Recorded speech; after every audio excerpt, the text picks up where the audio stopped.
Hi viewers, welcome to our channel. ప్రస్తుతం మనతో పాటు సీనియర్ జర్నలిస్ట్ దాము బాలాస్ సార్ వారితో మాట్లాడదాం. నమస్కారం సార్. నమస్తే సార్, బెంగళూరులో 40 ఏళ్ళ ఒక మహిళని 27 ఏళ్ళ ఒక అబ్బాయి చంపేశారు సార్. యాక్చువల్గా వాళ్ళిద్దరి మధ్య రిలేషన్షిప్ కూడా ఉంది. మరి ఈ టైంలో అసలు ఎందుకు చంపాల్సి వచ్చింది? దీనికి గల కారణాలు ఏంటి సార్? మొన్న బెంగళూరులో కొడిగేహల్లి గణేష్ నగర్ అని ఉంటుంది. అక్కడ శోభ అనే ఒక ఆమె నివసిస్తూ ఉంటుంది. ఆమె సొంత ఇల్లు ఉంది. ఆమెకి శ్రీ సాగర్ డ్రైవింగ్ స్కూల్ అని స్కూల్ కూడా ఆమె నడుపుతుంది అనమాట. సో 48 ఏళ్ళు ఆమెకు. సో ఆమె ఒంటరిగా ఉంటుంది, భర్తతో విడిపోయింది. పెద్ద కూతురుకి లాంగ్ బ్యాక్ పెళ్లి చేసింది, చిన్న కూతురికి కూడా ఒక 1 వీక్ బ్యాక్ పెళ్లి చేసింది. పెద్ద కూతురు పేరు సుప్రియ, చిన్న కూతురు హర్షిత్. ఇద్దరికి కూడా పెళ్ళయింది. సో ఆమె ఒంటరిగా ఉంటుంది. మొన్న 18th నాడు ఏమైందంటే, ఈ చిన్న కూతురు హర్షిత ఫోన్ చేసింది. ఫోన్ స్విచ్ ఆఫ్ వస్తుంది. ఎంతసేపు చేసినా ఫోన్ స్విచ్ ఆఫ్ వస్తూ ఉంటే ఆ అమ్మాయి తన అక్కకి అంటే సుప్రియకు వాళ్ళ నాన్న శంకర్ ఆయనకు చెప్పింది, ఇలాగ అమ్మ ఫోన్ చేస్తుంటే కూడా తీయట్లేదు, ఒకసారి మీరు వెళ్ళి చూడండి అంటే వాళ్ళు వెళ్ళారు. వెళ్ళి చూస్తే ఆమె బ్లడ్ నగ్నంగా బాడీ పడింది, చనిపోయి చాలాసేపు అయినట్టుగా అర్థమవుతుంది. సో దాంతో వాళ్ళు పోలీసులు కంప్లైంట్ ఇచ్చారు. పోలీసులు వచ్చి చూస్తే ఆమె డెబిట్ కార్డు మిస్సింగ్, ఆమె gold missing, car missing. So దాంతో కూతురు కానీ హస్బెండ్ ఏం కంప్లైంట్ ఇచ్చారంటే, ఈమెను ఎవరో డబ్బుల కోసం చంపేశారు అని కంప్లైంట్ ఇచ్చారు. పోలీసులు ఆ కంప్లైంట్ తీసుకొని ఎంక్వైరీ చేశారు. ఎంక్వైరీ చేస్తే ఈ డెబిట్ కార్డు నుంచి 1,60,000 విత్డ్రా చేసుకుని కారు ఎక్కడో ఒక చోట వదిలేసి వెళ్ళిపోయినట్టుగా తెలుస్తుంది. దాంతో వీళ్ళు ఇన్వెస్టిగేట్ చేసి అతన్ని పట్టుకున్నారు. అతని పేరు నవీన్. అతను బీటెక్ అయిపోయి ఒక సాఫ్ట్వేర్ కంపెనీలో పనిచేస్తున్నాడు. సో నవీన్ని 27 ఏళ్ళు అతనికి. అతను పట్టుకొని ఇంట్రాగేట్ చేస్తే వీళ్ళకి పోలీసులకు సంచలనమైన విషయాలు తెలిసాయి. అదేంటంటే ఈమెకి ఒక పిచ్చి ఉందన్నమాట. ఆ పిచ్చి ఏంటంటే సెక్స్ పిచ్చి. అది కూడా చిన్నపిల్లలంటే ఇష్టం అన్నమాట, అబ్బాయిలంటే. తనకంటే 25 ఏళ్ళు ఆ ఏజ్ గ్రూపు అబ్బాయిలంటే బాగా ఇష్టం. దాంతో ఈమె ఏం చేసేదంటే, ఇన్స్టాలో అబ్బాయిలతో చాట్ చేయడం, ఆ అబ్బాయిల్ని మెల్లగా ఫోన్ నెంబర్లు అడిగి వాళ్ళతో సెడ్యూస్ చేయడం విధంగా వాళ్ళతో మాట్లాడడం. దాంతో అబ్బాయిలకు కూడా మామూలుగా చాలా జనరల్ కామన్గా ఏంటంటే ఆంటీల పట్ల ఉండే ఒక అట్రాక్షన్ ఉంటుంది. అలాగా వాళ్ళు రావడం జరుగుతుంది. అలాగే అఫైర్లు పెట్టుకోవడం ఆమె ఎప్పటి నుంచో చేస్తుంది అనేది తెలిసింది. సో రెండోది, ఆమెకి ఇంకొక నేచర్ ఉంది. అబ్బాయిలకి ఏదో ఒక పండు పేరు పెడుతుంది అనమాట, ముద్దు పేరు. సో ఆరెంజ్ అనో అట్లా పెడుతుంది, బనానానో ఆరెంజ్ అనో అలా పిలుచుకుంటుంది అనమాట. అలాగే నవీన్ పేరు కూడా యాపిల్ అని పెట్టింది.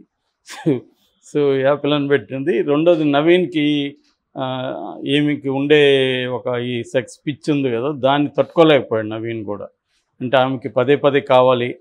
ఒకసారి అవగానే మళ్ళీ ఎక్కువ గ్యాప్ లేకుండానే రెండోసారి అడిగేది.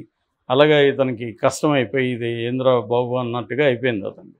అయిపోయి అతను విత్డ్రా అవ్వాలనుకుంటే ఈమె బ్లాక్మెయిల్ చేయడం మొదలుపెట్టింది. నీ వీడియోలు ఫోటోలు ఉన్నాయి, మీ ఆఫీసులో నేను ఇది చేస్తాను, మీ ఆఫీస్కి కూడా వస్తాను నేను అని చెప్పి బెదిరించింది. అట్లాగే నువ్వు ఎవరిని పెళ్లి చేసుకున్నా కూడా నేను వదలను, నీ పెళ్ళిలో వచ్చి నేను గోల చేస్తాను అని బెదిరించడం మొదలుపెట్టింది. దాంతో అతను ఇంకా తప్పదన్నట్టుగా ఈమె దగ్గరికి రావడం కంటిన్యూ చేస్తున్నాడు. అలాగా 18th రోజు ఏం జరిగిందంటే, ఇట్లాగే ఫస్ట్ టైం అయింది. సెకండ్ టైం ఆమె మళ్ళీ అడుగుతుంది, నా వల్ల కాదంటే కూడా వదలట్లేదు. దాంతో ఆర్గ్యుమెంట్లు జరిగాయి ఇద్దరి మధ్య కోపంగా. ఆ కోపంలోంచి ఇతను గొంతు పిసికేసి చంపేశాడు. సో అంటే ఇతను ఏదో ప్లాన్ చేసుకొని చంపాలని కాదు, ఆమె మీద ఆల్రెడీ కోపం ఉంది, ఫ్రస్ట్రేషన్ ఉంది, నా లైఫ్ని రూయిన్ చేసింది, బ్లాక్మెయిల్ చేస్తుంది అన్న ఒక కోపం ఉంది. ఆ ఫ్రస్ట్రేషన్ నుంచి, ఆ గొడవల్లో నుంచి గొంతు గట్టిగా అదిమేసి పిసికేశాడు. ఆమె చనిపోయింది. చనిపోయిన తర్వాత ఆ గొడవల్లో గోడకేసి కూడా కొట్టాడు. అక్కడ బ్లడ్ కూడా కారింది అనమాట. సో అలాగా చంపేసిన తర్వాత అబ్బాయి ఇదేదో దొంగతనం అన్నట్టుగా చేసేద్దాం అని అప్పుడు ఐడియా వచ్చింది. సో గోల్డ్ తీసుకొని కార్ తీసుకొని డెబిట్ కార్డ్ తీసుకొని పారిపోయాడు. ఇది బేసిక్గా జరిగిందన్నమాట. దీంతో పోలీసులు షాక్ అయ్యారు. అయితే ఇదంతా కూడా మనకు నేను చాలాసార్లు చెప్పినట్టుగా ఒక వెర్షన్, పోలీసు వెర్షన్ మాత్రం మనం చెప్పుకుంటున్నాం.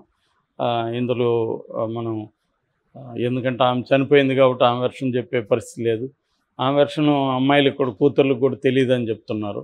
సో ఈ విషయాలు ఇవి కూతుర్లకు కూడా తెలియదని, కాబట్టి వాళ్ళ వైపు నుంచి కూడా మనకు తెలిసే అవకాశం లేదు. ఇది నవీన్ చెప్పిన స్టోరీ. పోలీసులు మిగతా ఆమె ఇన్స్టాగ్రామ్లో అవన్నీ చూడడం, కొంతమంది ఇతర అబ్బాయిలతో కూడా మాట్లాడారని చెప్తున్నారు. వాళ్ళు కూడా ఈ నవీన్ చెప్పిన దాన్నే వాళ్ళు కూడా చెప్పారు. సో కన్ఫర్మ్ చేశారు. సో ఆ రకంగా ఈమెకు కొంత మెడికల్గా, మెంటల్గా ఇష్యూస్ ఉన్నాయి అనేది చెప్తున్నారు. మామూలుగా దీన్ని సైకాలజీలో ఏంటంటే, ఒకప్పుడు దీన్ని ఏమని పిలిచారు అంటే, స్త్రీలలో అధికంగా ఈ సెక్సువల్ డిజైర్స్ ఉన్నది కొత్త ఏం కాదు. ఇది మనకి 19th century నుంచి కూడా సైకాలజీలో నమోదైన విషయం అన్నమాట. అంతకు ముందు నుంచి కూడా ఉంది, కానీ సైకాలజీ స్టడీస్లో 19th century నుంచి కూడా ఈ విషయాన్ని చర్చించారు. బేసిక్గా దీన్ని అప్పట్లో నింపోమానియా అని పిలిచేవాళ్ళు. నింపోమానియా అంటే మహిళల్లో సెక్స్ ఎక్కువ, కోరికలు ఎక్కువ ఉండడం, వాళ్ళు ఎక్కువగా దాన్ని ఆలోచించడం, సెక్సువల్ ఫాంటసీస్ ఎక్కువగా ఉండడం, దానివల్ల వచ్చే డిప్రెషను, యాంగ్జైటీ అట్లాంటివి ఉండడం, ఇవన్నీ ఆ లక్షణాలు అనమాట. దాన్ని నింపోమానియా అని ఒకప్పుడు పిలిచేవాళ్ళు. దాని తర్వాత ఇవాళ అంటే ఫెమినిజం ఇదంతా వచ్చినాక, అంటే సెక్సువల్ డిజైర్స్ మహిళల్లోనే కాదు కదా, మగవాళ్ళల్లో కూడా ఎక్కువ ఉంటాయి. మహిళలకు మాత్రమే సపరేట్ పేరు పెట్టి వాళ్ళని అవమానించినట్టుగా ఉంది కాబట్టి దీన్ని అది మార్చాలని చెప్పి డిమాండ్స్ వచ్చాయి. దాని తర్వాత ప్రజెంట్ డే సైకాలజీలో దీన్ని హైపర్ సెక్సువాలిటీ అని, లేకపోతే కంపల్సివ్ సెక్సువల్ బిహేవియర్ అని, సెక్స్ అడిక్షన్ అని ఇలాగా పేర్లతో పిలుస్తున్నారు. సో ఇదొక కొన్ని సైకలాజికల్ అసోసియేషన్స్ దీన్ని మెంటల్ డిజార్డర్గా చెప్తున్నాయి, కొన్ని ఏమో చెప్పట్లేదు. సో ఏదేమైనా ఇది ఒక మెంటల్ డిజార్డర్గానే మనం చెప్పుకోవచ్చు, ఈ హైపర్ సెక్సువల్ డిజార్డర్. సో ఇది ఈమెలో ఉన్నట్టుగా మనకు అర్థమవుతుంది.